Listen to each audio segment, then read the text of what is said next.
Word to the wise, we are an explicit podcast tackling content with adult themes and whatnot. This month we're talking about Brandon Sanderson's The Frugal Wizard's Handbook for Surviving Medieval England. I'm not sure that there's going to be any adult content, but probably some swearing. So yeah. Wisdom might be to not read this book as well. So that's, yeah. All right. I also would like to say that if we ever say the title of this book again, I will get most of it wrong. Because I keep saying guide instead of handbook. Before. And I keep saying England instead of, or I keep saying Europe instead of England, or England instead. I don't even know at this point what the fuck is the title. Because I think it'd be one thing if I had the physical book with me and I like saw it all the time when I was reading it, but I just have the audiobook because the boxes haven't been shipped yet, obviously. So yeah. Are we completely foregoing any kind of traditional intro on this too? God damn it. My brain. Okay, so at the very least, what I do want to say is, hi, welcome to Words and Whiskey Short Pours. We're this monthly podcast where we talk about books mostly. You know us, we booze a little bit before we diverge into absolute rambly nonsense. Obviously, we're talking about the Saving Wizard's Guide book of Secret Project 2. Which is just a much easier title, and honestly, it was better when it was a mystery and I didn't know what it was yet, so I prefer to call it something else. Maybe. Yeah, we're gonna talk about the book, but before we go too much further, do you want to talk about Batman? I almost watched Batman last night in my bed. I did watch the Batman last night until 3 a.m, and then I woke up at 7 and finished this book. Good. So little sleep, but I'm a functioning human. Yeah. No. Well, we'll get to that joke in a bit. Do you want to talk about what you're drinking? What cocktail did you make? I made a new cocktail because we found some tart cherry juice, like pure, not from concentrate tart cherry juice in our cupboard, and I wanted to do something with it, so I made a tart cherry margarita. So, 1.5 ounces of tart cherry juice, 1/4 ounce of lime juice, 1.5 ounces of mezcal, and 1/2 ounce of triple sec, plus 1/2 ounce of simple syrup, all shaken, served with a lime wedge. It is delicious. It's really, really good. I was I had no idea what to expect. I considered doing grenadine instead of the simple because I didn't make my own grenadine this time. We just had some that Kaylin had picked up before I got here, and that's made with cherry juice in addition to the pomegranate. I'm like, that could be complimentary, but I'm glad I didn't because I think it would have been too like artificially fruity. And this just is a nice balance. So I'm happy with it. Nice. We didn't plan this, but I made a grenadine margarita. And so that is so shocking, but that's basically really the same thing, but with grenadine. As you mentioned, it might be a little too like the difference in the tart. I think yours sounds better than mine is, but it's still good. I added just also a dash of Campari because it wasn't quite bitter. I think the limes weren't perfect, so I just wanted like a little bit more of a bitter note in there. So I basically used it like bitters traditionally, and yeah, nice. One thing to mention, because I forgot to.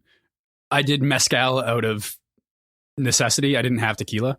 And I think it would have been a mistake to use tequila because I think the smokiness really, really kind of binds it together and makes it not just like a super sweet forward drink. Mine is a smoked tequila. Okay. So mine is not mezcal, but it's a smoked tequila. So gotcha. It's interesting that we're also similar in that vein, doing weird shit out of necessity. I did have Terramana that I could have used, but I'm actually saving that for tomorrow's recording for Greenbone. So gotcha. Was my plan. Nice. But okay, so we'll read the summary real quick, and then we'll talk like overall, and then we'll kind of try to go through things. I'm going to be honest, folks, this is going to be a really weird episode. I didn't write an outline. I didn't do any pre-work. I didn't think we were going to even get to the point of recording this. I almost didn't finish the book showing up, which is a rare kind of thing and occasion. Yeah. So you Batman, and I think it's worth explaining that joke or why you brought that up. Last night, you were on chapter 30 out of 37. Mm-hmm. And for you, it was like midnight, I think. Yep. Probably about that time. And yeah, 12, for some reason, I feel like it was 12:45 specifically. And I was like, I am fucking done. And yeah, you just didn't want to finish it. I'm like, I want to watch the Batman instead. I'm like, do it. We'll just talk about the Batman instead of the last part of the book. But you did finish. And I think it's worth it. I think I did both, actually. Yeah. I finished the book and I watched Batman. But I think the last 6 chapters or 7 chapters, it introduces some additional frustrations to the story, but it also resolves some things that were problematic.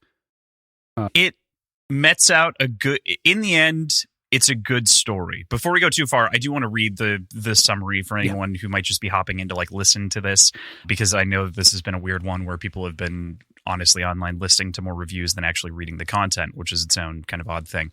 But a man awakes in a clearing in what appears to be medieval England with no memory of who he is, where he came from, or why he is there. Chased by a group from his own time, his sole hope for survival lies in regaining his missing memories, making allies among the locals, and perhaps even trusting in their superstitious boasts.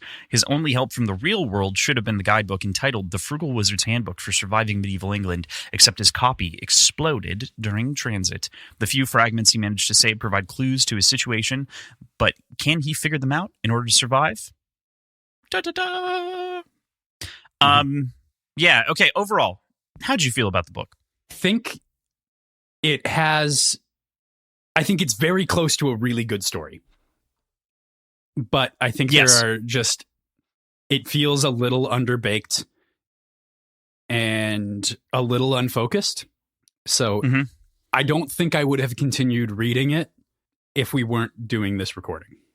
I can factually tell you that I would have quit much earlier, as I tried to twice and put off this recording twice over the course of this month because I just couldn't get into it.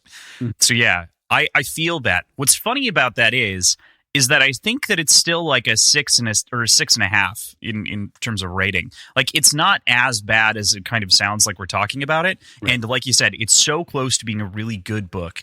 But there are, every time it like takes 2 steps up, it's like 4 steps backwards. And I'm like, no, you had so much of the right premise and idea. And then like you introduced something that was really cool and interesting. And then why is the dead girlfriend back in this scene all of a sudden randomly for no reason and didn't need to be there at all? What? There are just a lot of those moments. It would have been so allowing Ryan and Johnny to kind of bond over the loss of Jen could have been a nice resolution. Is it Jen or Jan?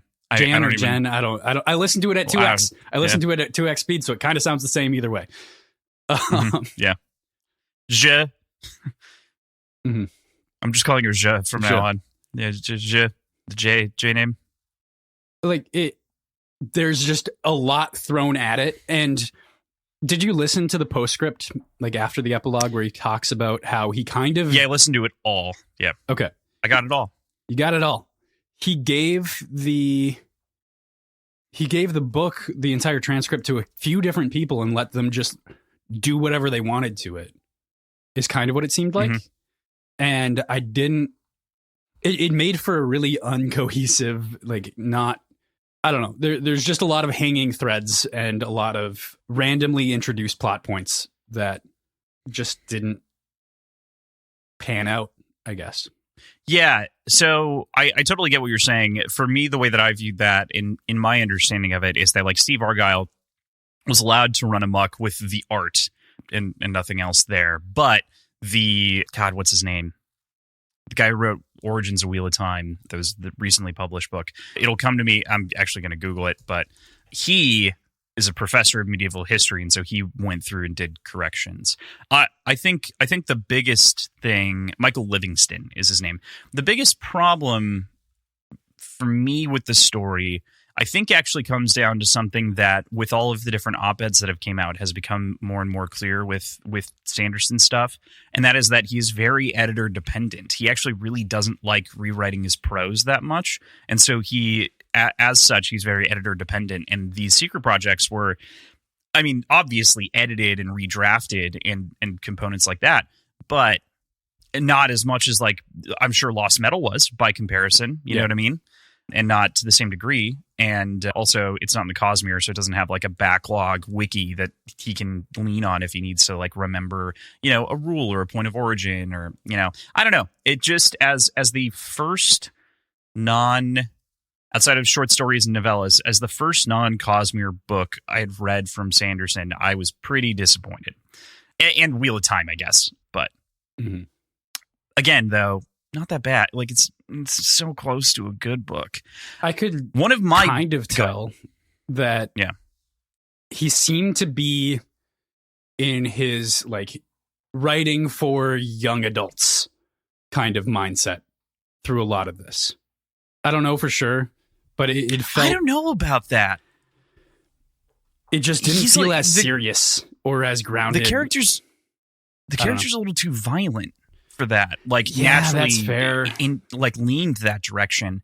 So I didn't feel that. So like you're saying, not as grounded, not as serious, and like it's okay to obviously have whimsy in a book, but he didn't lean into it hard enough either. We're recording this one live with Discord patrons for those of you who are listening to this later, and one of the notes that came in that I totally agree with is in regards to the guidebook, right? And it's very clear that this takes a lot of inspiration from Terry Pratchett and from Douglas Adams, specifically The Hitchhiker's Guide. And the book at times is funny and at times is awful and makes the story infinitely worse.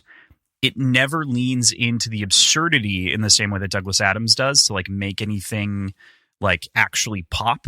There was a moment that I recall when I was going through, I was on a walk and I was texting you about the story about the banana, right? Like, why can't I have a dimension with talking bananas?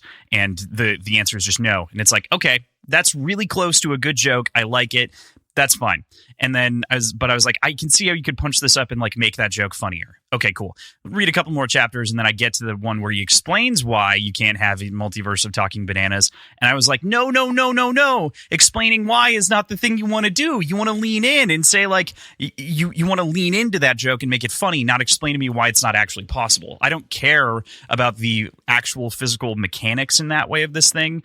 I care about the wonder and whimsy of like what this book is selling, right? Because this book it's trying to sell something, and a lot of sales, and especially bad sales, and like the sales that this is leaning into is like fluff it up. It just, oh God, that example in particular was brutal for me to read.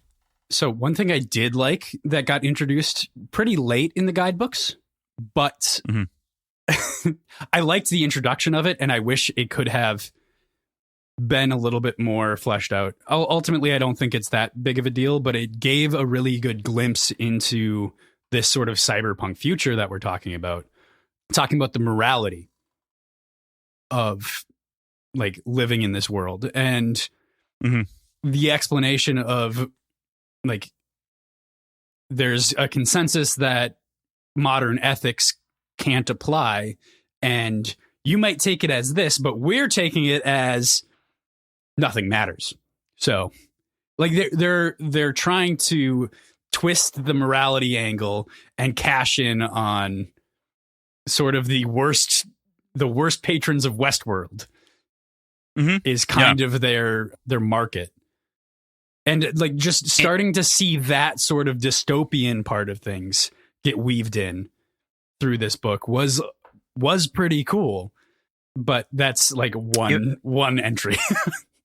Yeah, but it's especially, to me, that entry is really interesting because it is directly juxtaposed against the "did I do a colonialism" bit, which is like the opposite ideology, right? Which is like, oh no, we have like safe worlds and other stuff like that, but if you want to be bad, you can go to these worlds and be like, it's totally like leaning into like both sides of the metaphor, which I did enjoy that aspect. I think that was good, but again, I think because the book wasn't consistent in tone throughout and didn't like lean into the absurdity, it just didn't work for me as a vehicle nearly as well as I think it could have, which I think is my issue with a lot of this book. Is it's like you said right at the top, this is so close to being a good book, but it's just not.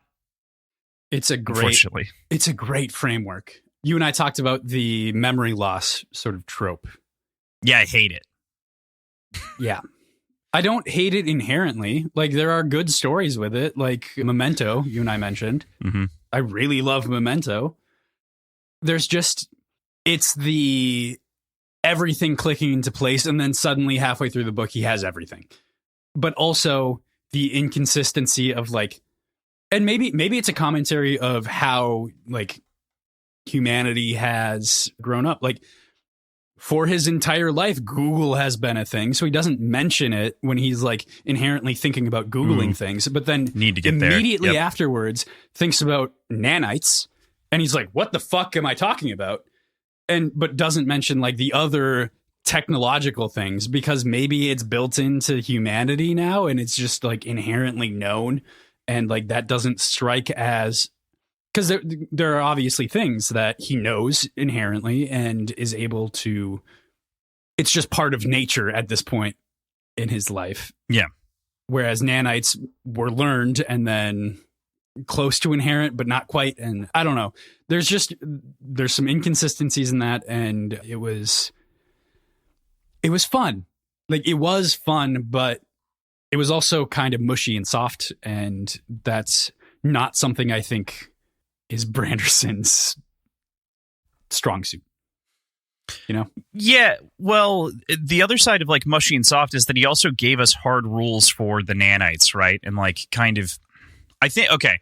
I also just have like an innate issue with, I'm going to try to stick on theme here, with the way that information was revealed from the white box or the white room of the story, right? This idea of like the amnesiac waking up, and, you know, I'm not a big fan of the Bourne movies. I've never read the Robert Ludlum Bourne Identity book, but, you know, I just never been my thing. But like you said, love Memento, and sometimes it can work. The problem is almost unfortunately remedied by the end of the book, given that once we actually do get all of these different pieces, we see that he was a piece of shit. And so it almost works in the very end for me. The problem is that I hated him throughout most of the book because of the way that like he was portrayed and the character was being built, until I could kind of see where the actual trajectory of change was going. And that didn't happen until the last, I mean, at the very least, it was within the last 7 chapters, but like, buh. Yeah. The last few where it's revealed his, like, the boxing's so cool. Boxing is very cool. Yeah. The fighting is really cool. The throw of the fight was excellent. And like even that description and like getting the flashes of the past, and, you know, there were lots of moments that worked. But the nanites also just didn't work for me as a concept. It's like, oh, that's just such an easy get out of jail free card for, you know, I don't know. I did like the drawbacks of it, like in the epilogue, or maybe it's the last chapter. I can't remember what exactly, when he's embracing Cephalin, like, and like feeling body heat for the first time in a while, because like he had the nanites just control everything from body temperature to health in general. So I liked that. Like, I really like some of the aspects of it, and I don't know. I'm worried that our complaints about it are verging too much on nitpick, which is fine. But it's also, for me, it's like, concept though. I don't think them. At the very least, my complaints I don't think are nitpicky. I think it's concept. Like I have conceptual issues with this idea and not leaning into the absurd.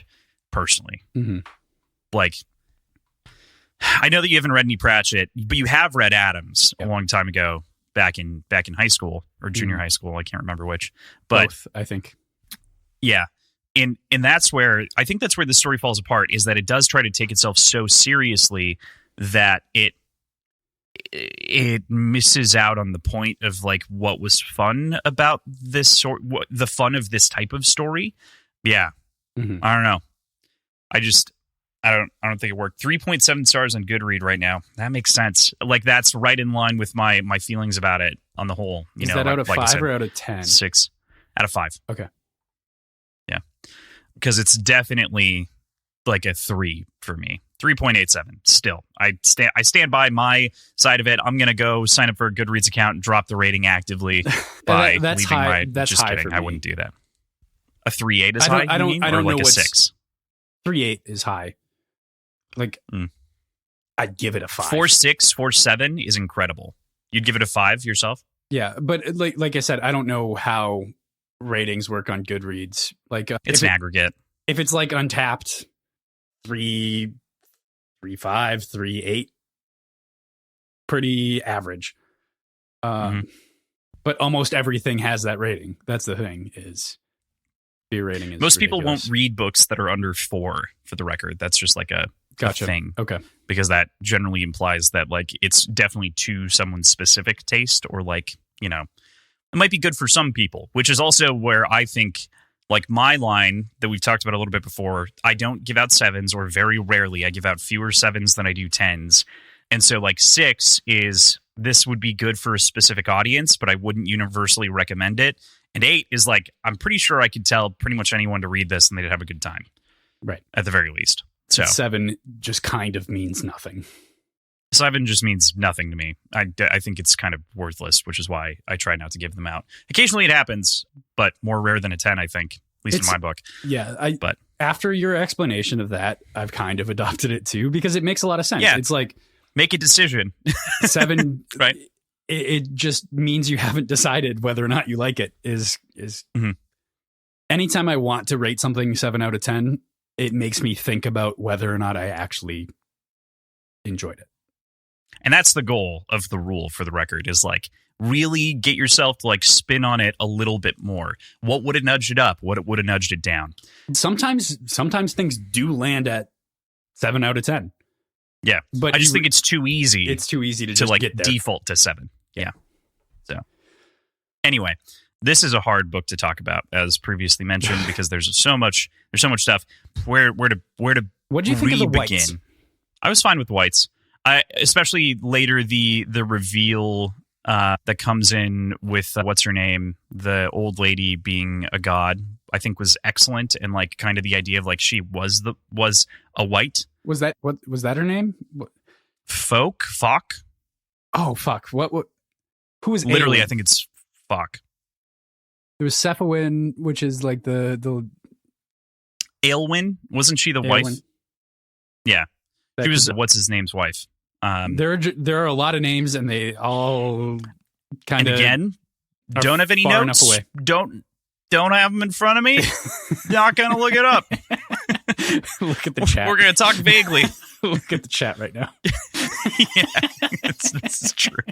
It's the Terminator. That's getting shared later. Coming for Crossland with 7 above it. That's gonna end up on Instagram for sure. Absolutely. That's so good.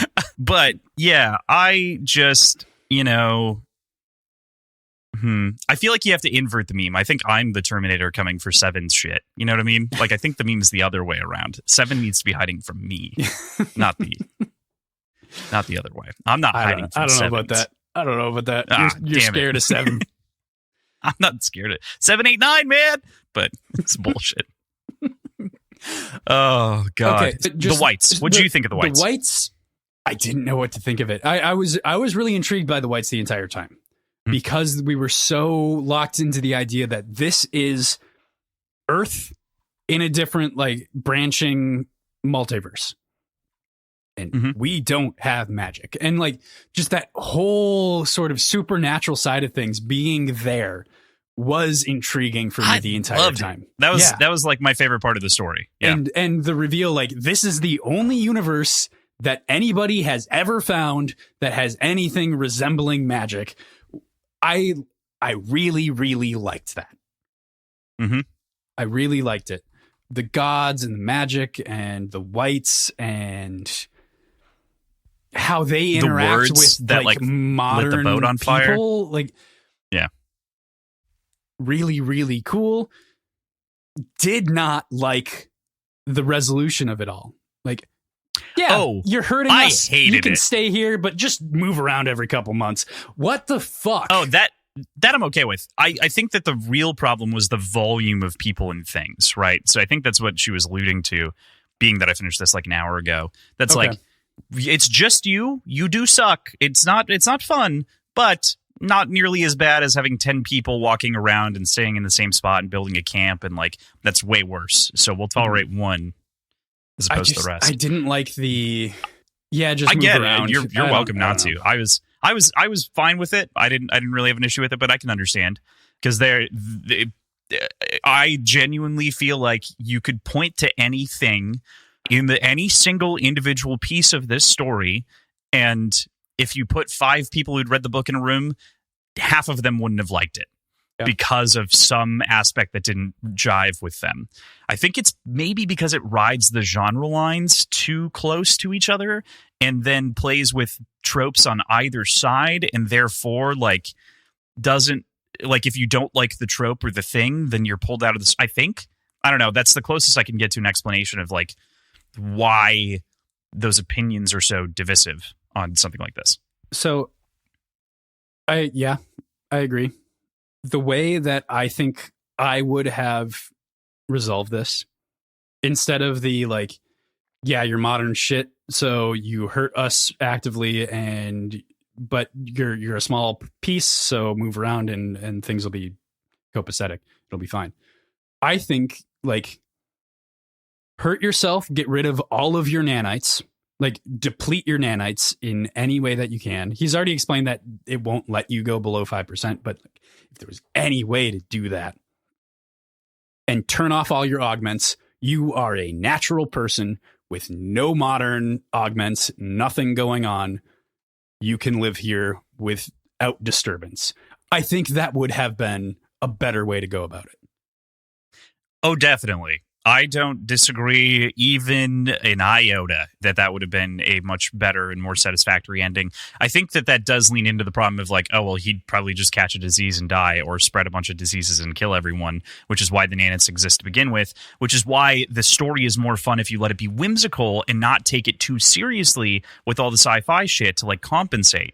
So the story was never given the ability to be whimsical because it tried to play too seriously with reality, and that's frustrating. So anyway, it tried to be I'm with you though, both sci-fi and fantasy, and kind of half-baked both.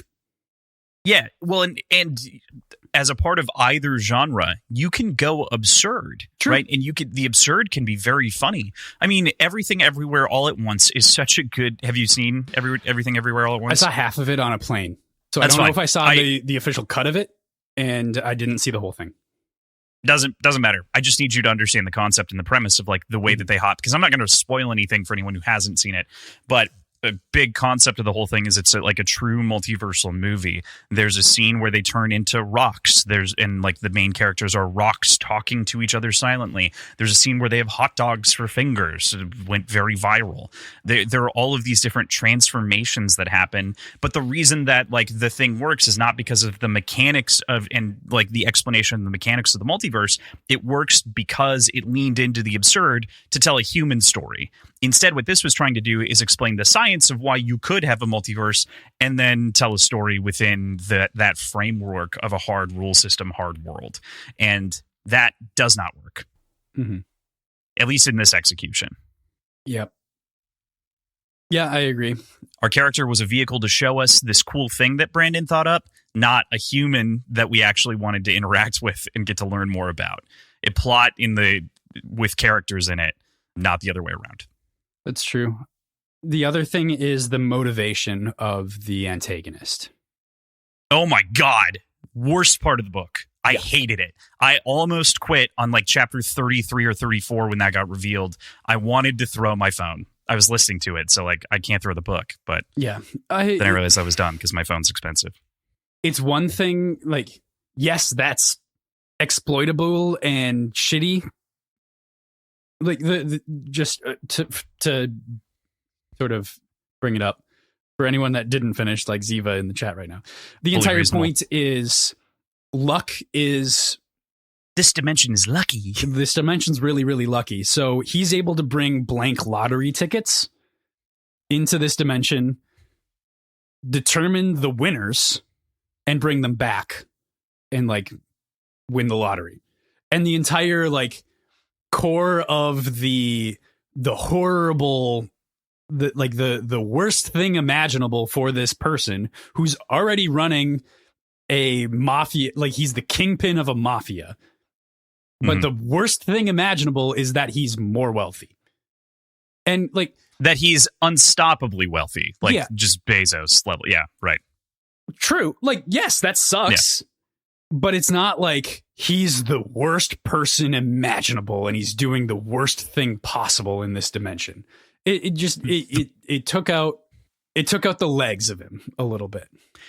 We also were told that he was bad and never shown that he was bad. He never did anything. I mean, bad. He killed like one person. Yeah. Literally one person in the village, actively like kidnapping children and spreading rumors as a means of like tricking. But we never had any emotions tied to the children, so that doesn't matter to us intrinsically in the like.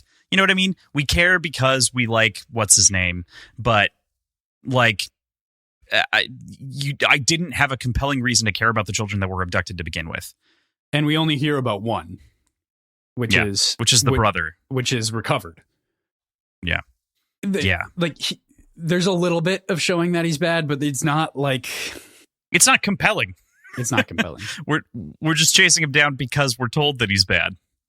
The only other like dose of that we kind of get is the fact that like he had to throw that boxing match, right? Like that's the only other side of it is like there's some like embarrassment and shame there, but again.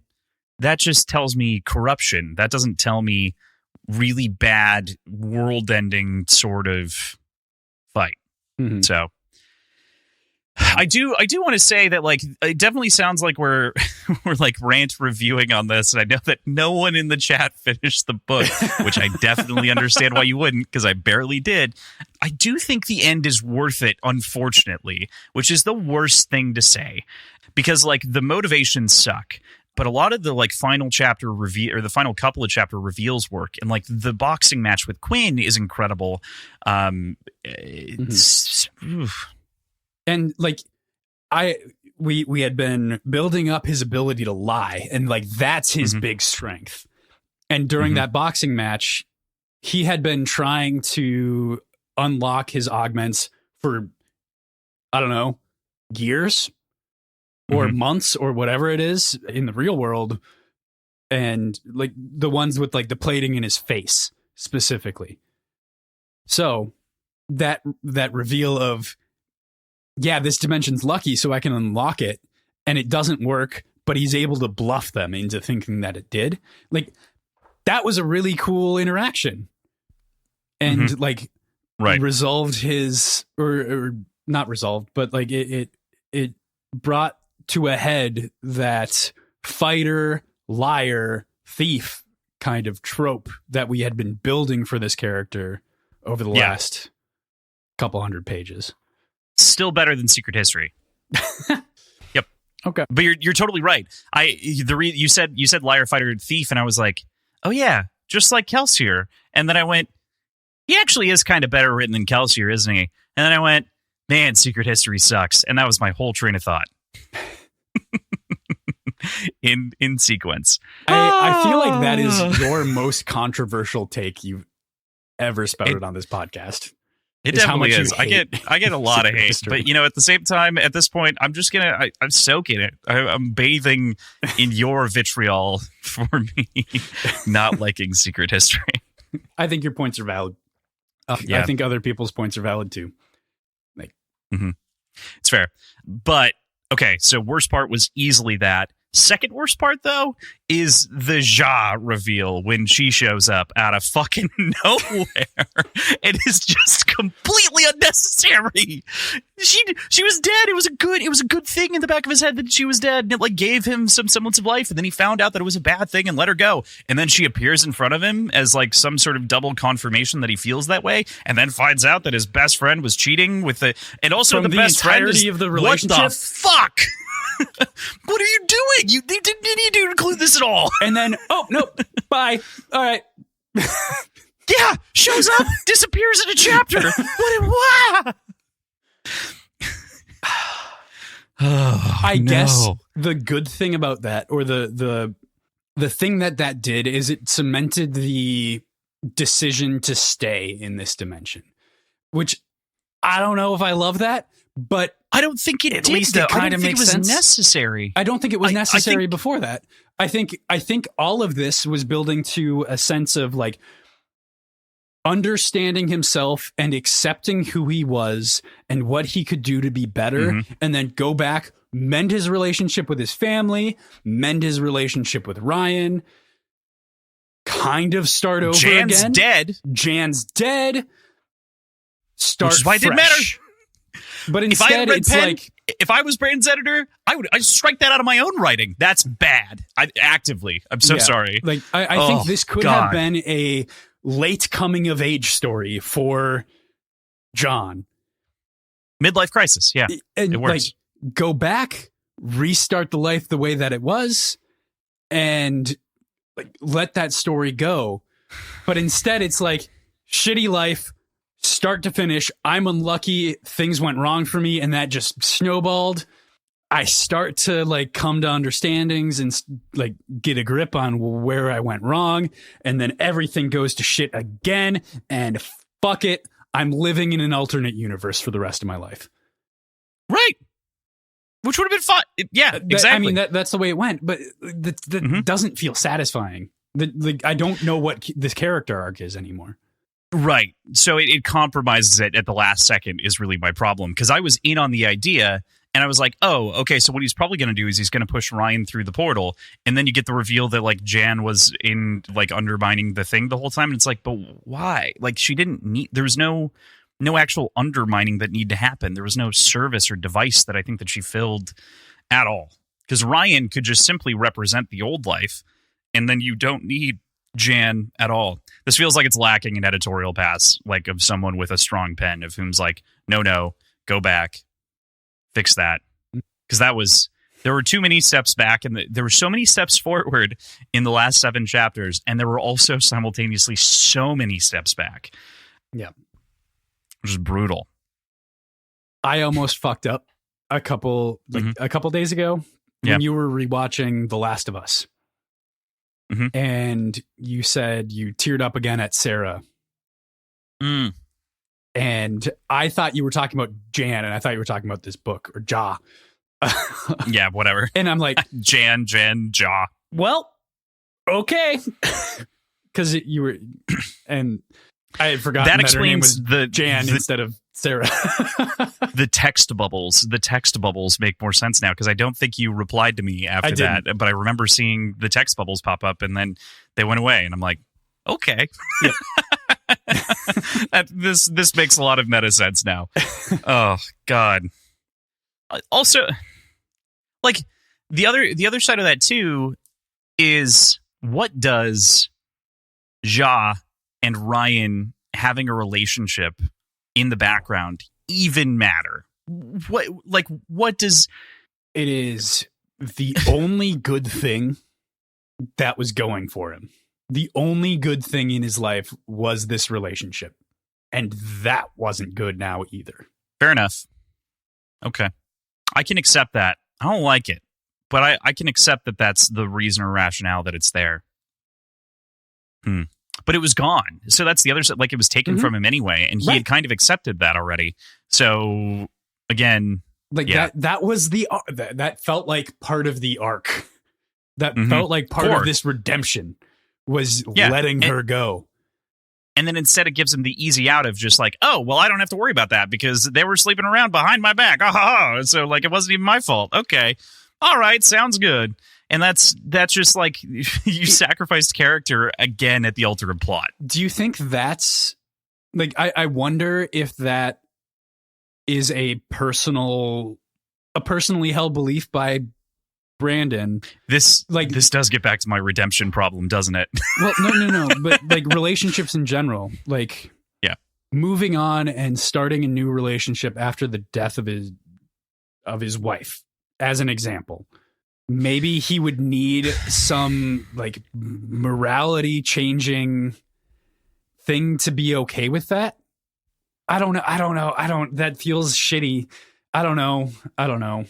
I see what you're saying or what you're getting at. And I think that it is something that I would at the very least pin on a religious belief of some kind. I think that there's got to be some origin, because it is a repeated theme trope in a number of books, And I feel like it really of his, and I feel like it really plays into some belief that he has. I don't know. Like because it is another present relationship with Cephawin. Yeah. There are two characters that I can think of right now in Stormlight that fit the trope. There are three characters that I can think of in the Wheel of Time that ended up being written that way for some reason. Yeah. I don't know. Like, you need the excuse, you need the out, as opposed to just letting it be, what it was, so that you're allowed to like love. It's like permission to go find love again. And that has to be granted by some cheat or hack that invalidates the prior love. Right. And yeah. It was just so sudden. And she's there and then she's not again. And it cut everything about that relationship down at the knees. Yeah. It undermined all of the tension that I felt. Mm-hmm. Well, and also like all of this character building for him too. Like one of the problems with the white box genre often can be that like once everything's revealed, do we like what that whole picture looks like? And because it's sort of an inverse telling of a story, you're, kind of trapped with the end result, and like, was the unearthing of that result worth it? But I think the problem is that it unwound the wrong details. Unlike Memento, which does a wonderful job, like setting us up to think one thing about our character and twisting us the other direction, and then you can really see the seeds for it as the movie unpacks a second time. If you watch all the way back through a second time, and it rewards the rewatch. I don't think there's any reward outside of Auk, or whatever her name is, the old lady. She is the most rewarding thing on a rewatch or reread, I would imagine. I am really excited to go through the illustration, though. I did. Okay. That is the one redeeming factor of this whole thing that I haven't talked at all about. I did download the Kindle version, and I did. Yeah, the cover is awful on this book, too, which is, I'm so sorry, Steve Argyle. I love all your work. I own some of your art. I do not like this cover, but I do love all of the in-book art. I love all of the in-book art. I can't wait to see what the spine looks like, too, because I'm sure it'll look great. But the in-book art that is just kind of thrown wherever inside of this was just awesome. Truly, truly very cool. Highly recommend even just flipping through the Kindle. That would be the only reason that I would ever consider keeping this book, is because of the work that Steve Argyle did, because it does look really great, except for the cover. I do not like the cover. I'm so sorry. Yeah. Yep. I don't know, man. I like the guy in the cover. It's the font, for the record. It's the font. Yeah, I had to think about it. I like most of the cover. I do not like the font. I am excited to see it foiled. Yeah, okay. I think it'll look pretty cool. Like the Tress one looks so good. Yeah, but Tress looked really good in the pictures too.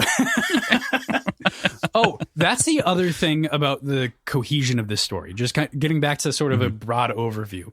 Like Tress, we're going through this big adventure, and there's a lot of quirky characters that we meet along the way, and a lot of sort of winding in and out of different parts of this world, but none of it feels well enough connected.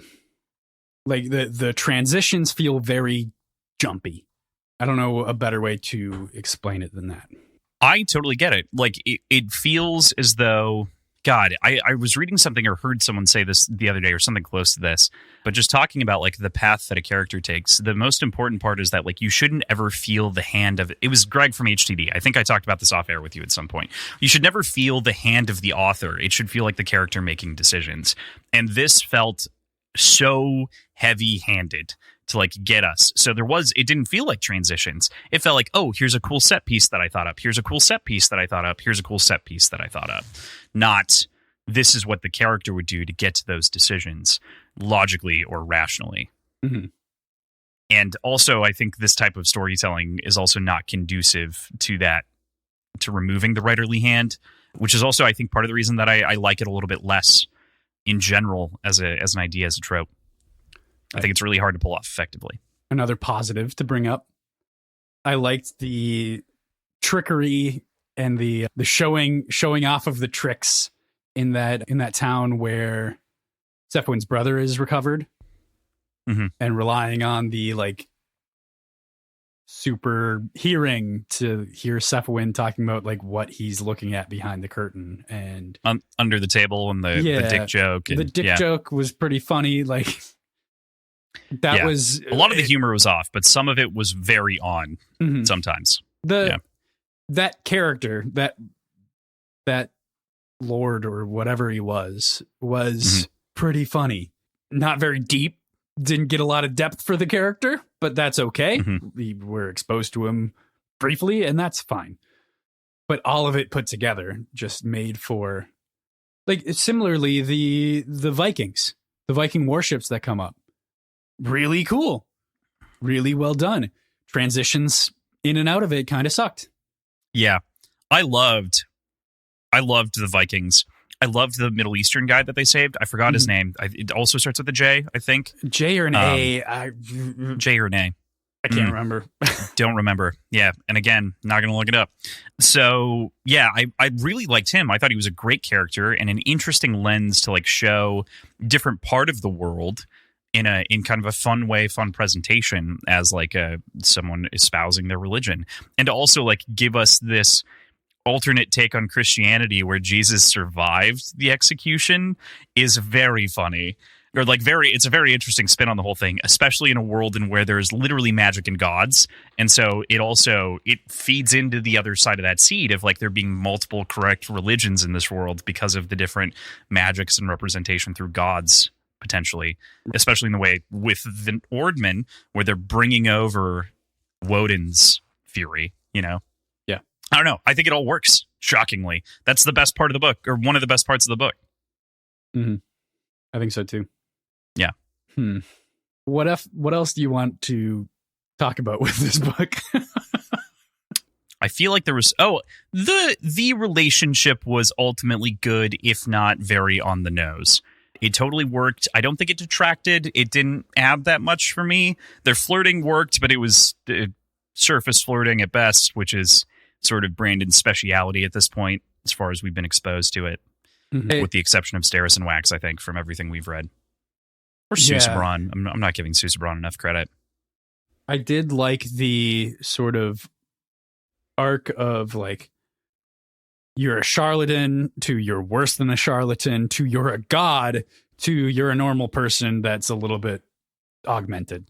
Like that sort of passion for Sephuin's understanding of him. That story worked really well for me. Yeah. Oh, yeah. That was definitely early on in the book. One of the things that I had texted you and said, and this was, I think, right around like chapter 15 or 17 or something like that, was I like every character except for our main character. And honestly, I think with the exception of Jan showing up out of fucking nowhere, that stands true to reason. This book would be a rare 7 if it weren't for a lot of the random bullshit we've already talked about. But yeah. Can you think of someone you would recommend this book to? Anyone who knows nothing about Terry Pratchett or Douglas Adams, I would say, hey, here's a good one. This is a fine book. You might like this. And then I'd be like, it was pretty good, right? Here's a way better book. And then put a copy of Hitchhiker's Guide in their hands. I don't know. I could see it being fine for kids or for younger people for sure. Yeah. It isn't young adults, but it does kind of have that tone. So it could work for some people there. I think I don't think there's anything like other than some of the violence. And even then some of the most of the violence is done in a way that it could be perfectly suitable for a young reader. Yeah, I think so. It's specifically, I wanted to clarify. I don't think it's written with YA in mind, but it could absolutely be consumed in a YA audience, or by a YA audience. Yeah. Tell you the truth, there is a reason that we don't blindly agree to do books, except for when they're sponsored or something like that, when like a patron's paying for something or whatnot. And that is at the very least in part because I think I have a pretty decent filter, and so I'm not going to lead you astray. And that's why this episode is as weird and as different as it is. And like, I don't know. It kind of is what it is. Yeah. Yeah. I think it works. It works a little bit like as a rare occurrence, but I'd prefer not to keep this trend going. No, yeah, that's definitely not the bag. Don't love rant reviewing. Even when we did like Secret History in that regard, like while I did get out all my feelings, it's not necessarily like we're laughing and we're giggling about this stuff, but it's not really fun to like bash something. I never really enjoy it. But you know what I do enjoy? I think Robert Pattinson has the best batsuit. I think that his batsuit is the coolest one. It's the coolest one. It's very like nice, and genuinely think that's my favorite Batman. Like I really think it is too, really hands down. And a lot of people gave it some shit, but he's sad boy Batman. I don't know. I love it. It's perfect. I don't know notes. I don't know. What do you want? What do you want from me? It's beautifully shot. Like there's a lot of just absolutely the moment in which Arpat is standing in the window of the diner with the like fog on the one side as the like rain from outside on Gotham is just with the flashing red light in the background, the police lights. So good. It's such a good shot. I think we're exposed to a lot of like, he can do it all. He's this like billionaire playboy and this dark vigilante. But this one showed him really shirking his duties as this like as the runner of Wayne Enterprises. Like he's completely like obsessed with the Riddler, and he is pouring so much of his time and like avoiding sleep and avoiding responsibility, and he's just so focused on it that everything else in his life is like deteriorating and starting to fall apart. I felt like that was a more like realistic understanding of what this character was. I don't know. Yeah, I am so with you. I think that it is a more real version of the character, and it portrays all of the like connecting and corroborating elements of Batman's life falling apart, just like the city is, just like his obsession is with all of these different things, and he's totally missing it. I think that like the movie is a little bit long, and it does introduce basically 3 plots and resolves them all incredibly well. So I really didn't have a problem with it necessarily, but it does a lot of lifting for a single movie. It's true. In terms of getting us in and out of that. Andy Serkis as Alfred. Perfect casting. Yeah. Didn't think it would be. It was. It worked well. Colin Farrell as the Penguin? Are you amazing? I didn't expect it to be so good. On a rewatch, it was so good. I need to rewatch it again. I think you and I talked about doing this with Thomas, right? We should do a full episode. We should really do a full episode. Yeah.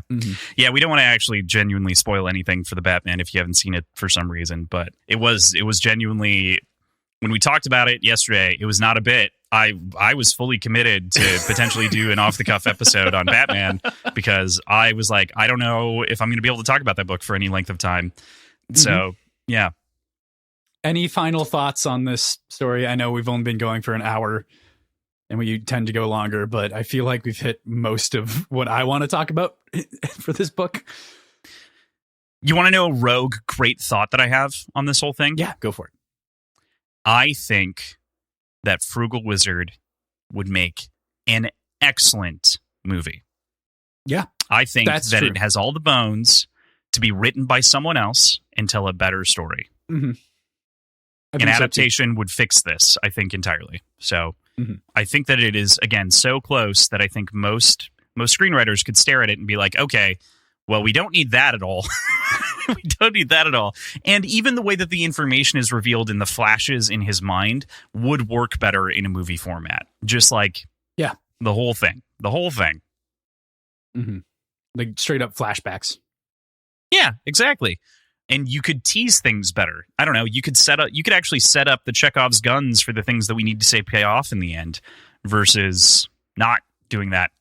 There was one particularly egregious moment that was explained in post of him doing something very near the end. I don't remember what it was specifically, but there was something where it was like, it might have even been the passcode shit, where like his stuff was locked as opposed to being gone, and then like explaining I don't know, one of those pieces in the last couple of chapters again rubbed me weirdly. But I do think it's a good overall story. It just needed a lot more tuning. And I do I scratch my head wondering if that was a complication of this whole process of these novels and needing to get them also edited on time to get them out in a timely fashion. And ultimately, I think putting a lot more care into the Cosmere ones because that's canon. So yeah, part of me thinks this is kind of a victim that way, but that's pure speculation. So that's brutal speculation, but. Yeah, quality over quantity is definitely a thing I'm feeling right now from Brando on the whole. But Tress was incredible. So I'm not trying to bag on Brando as a writer in the moment, but Tress was incredible. Still think about it a lot. I think it's a great story. I was talking, because we got the physical book and I'm getting all my stuff delivered to my parents' house, pitched it to my stepmom, and she hasn't read anything that Sanderson's done at all. And she's like, oh, I would totally read that. I'm like, yeah, you would. That's why you wrote it, because it's great. And you'll really like it. Mm-hmm. So, yeah. Yeah. Yeah. Mm-hmm. Mm-hmm. Wow. This is just our shortest episode because I don't have anything else to say. We talked about Batman for 10 minutes. I'm really looking forward to doing this episode. If Thomas is still down for it. We talked about it a long time ago, but maybe what we do is we do it in the lead up to the Penguin miniseries that's coming out, which is genuinely coming out. I didn't know about that. Yeah. Sweet. Yeah, that could work. Let me just see what the release date is on that, just for funsies. It's scheduled to be released in Max in 2024. Dang it. But they're done filming, is what I heard. Regardless. Pretty excited. That'll work. Yeah. Yes, very excited to before we go, let's tee up what we have coming out for Short Pours for the next couple of months, because we haven't talked about it for a smidge. Obviously, the next secret project will be in September? August? Something like that. I don't know. But we'll be talking about that when it comes out. A Secret Project 3, July. Okay, there we go. one of those dates. I don't know. So in July, we'll be talking about Secret Project 3. That'll be fun. I'm pretty excited. I believe that this is the one that Brandon said is his favorite of the books. So that's exciting, I think, because I don't know. This is cool when the author thinks it's the best one, right? I think so. Hopefully it is. So I'm excited for that one. And then obviously we'll be doing Secret Project 4. We've got 2 seasons of Castlevania yet to record. Those are going to be coming out early for patrons. Those will be slotted for public release randomly, probably. I'm going to be honest. Those are going to be like filler in with months and things like that. So if you want to get ahead on that, join the Patreon. We have those all there. And then we also have, before that, we have Daisy Jones and the Six that we're going to be covering and talking about for next month. In addition, next month, we are also going to be recording an episode for Poppy War. We're going to begin the Poppy War. So those will be going on month to month to month. Here. Yeah. Poppy War, The Dragon Republic, and Burning God by R.F. Kuang. Very excited to read those. We've had a couple of people start already, but if you want to join and get in early, those episodes aren't going to come out until the fall for the most part. So get in now. Come and read it. It's a fun book. I do want to give it is an intense story with a lot of a lot of very graphic things. Just need to be upfront with that content warning. Definitely, if you have sensitivities and you're okay with looking something like that up, go look it up. PJ, you can't. That's my rule for you. I'm so sorry. I'm restricting you. You're going to read it. It's fine. I'm just kidding. Yeah, right. But just double check. It's definitely, it's a worthwhile read. There are a lot of things that go on. It's incredible. It's comprehensive. I literally can't wait to talk about it. I've actually already started the notes for it, and I haven't even reread it because there's so much history and philosophy and like ethical moral stuff that I'm really excited to get into, that I had to like read a couple of other books about to talk about in this book, which is fun. Wow. So yeah, I'm very excited. Not Red God, Lightbringer. Yes. That's coming up. But that's main stuff. Feed. Yeah. Yeah, main feed. Lightbringer, and then obviously we're switching there. I feel like I had one more thing. Oh, I'm going to be recording with Adam because we promised that we were going to do this, and it's been a little bit of a time frame since we did it, and I didn't put it in the calendar originally. We'd always intended to do Dead Astronauts, and so we are going to read Dead Astronauts. Nice. For next month. So awesome. Yep. Can't wait to talk about that acid trip.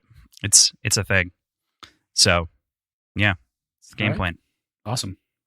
Cool, rad, dope. All right. With that, we'll kind of do a normal outro. Thanks so much for listening to the show. Yeah, thank you. This has been a lot of fun. Despite us like shitting on a lot of it, I there's a lot of redeeming factors to it. And if you haven't finished it, I think it's worthwhile. I think it makes a better story by the end. But if you truly don't want to, it's probably fine too. I don't regret finishing it. Yeah. I did regret the idea of finishing it, though, for a while. Yeah. So be sure to check out our social media, of course, Words Whiskey Pod on Twitter, Instagram, Facebook, Reddit, wordsandwhiskeyshow@gmail.com. If you want to send angry emails to me about how we said none of their names right or pronounced ja or whatever, leave us a review on Apple Podcasts as well as Spotify. We are now starting to add some like polls and questions to the end of these since Spotify allows that for new episodes. So check those out whenever they pop up. I directly soliciting the feedback there. So if you submit a response, chance to be read on the show or chance for us to talk about it in a future episode or wrap up. So using that little tool, it's kind of fun. So that's there. It's coming out. And of course, you can join the Patreon to listen to most of these episodes either recorded live or released monthly ahead of time, especially short ports. This is kind of our, at the moment, bread and butter patron exclusive show combined with PJ Symposium. Those are the two. Yep. It's been a minute. We've been putting a lot of Symposium. We've been putting a lot of Symposium content technically into short pours because of the amount of like TV and the fact that they're sponsored, and we want to get them out there for people to listen to too, as a part of the whole gig. So, yes. Yeah, cool. All right. Well, all right. Oh, next month. I know that I just ran down that list, but just as a reminder, next month is going to be Daisy Jones and the Six and Dead Astronauts. So, if you're in for an acid trip, definitely listen. Musical acid trip, I guess. We can clarify between the two. All right. Sweet. Cool. We'll talk to you later. Goodbye.